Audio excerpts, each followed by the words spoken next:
Yes, please, go ahead. My name is Helen. I'm from Eritrea. I'm a gospel singer. So I have been for 32 months in metal shipping container because of my faith. But the reason I'm here, all our pastors, they are still in prison in Eritrea, include the Patriarch, Abuna Antonius. So that አንዲት ቀላል ነገር ብቻ ማድረግ እንደሚጠበቅበት ነግረውናል። ኢየሱስን ክጃለሁ ብሎ መፈረም ብቻ ነው። ይህን ያደረገ ያለምንም ቅድመ ሁኔታ ነፃ ይወጣል።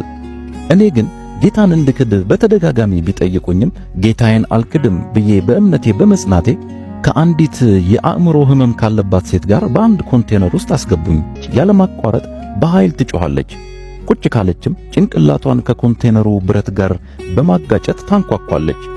ይህን ቀንና ሌሊት ያለማቋረጥ ስለምታደርግ እንቅልፍ የሚባል ነገር አልተኛም ነበር። ድንገት ብድግ ትልና ትደበድበኛለች። ጸጉሬን ይዛ ታጋጨኛለች። ቀጥላ ምን እንደምታደርግ ማወቅ ስለማልችል በጣም ኃይለኛ ስለሆነች ራሴን ለመጠበቅ ምንም ያህል በድካም ብዝልም ነቅቼ ሳልተኛ ነበር እንከሌት የምጠብቃት። የሚያመጡልኝን ምግብ እንኳን ከነሳህኑ ከእጄ ላይ መታ ትደፋብኝ ነበር።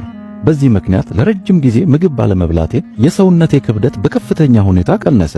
1 ዓመት ሊሞላው ጥቂት የቀረው ያህል ጊዜ አብሬያት ታሰርኩ።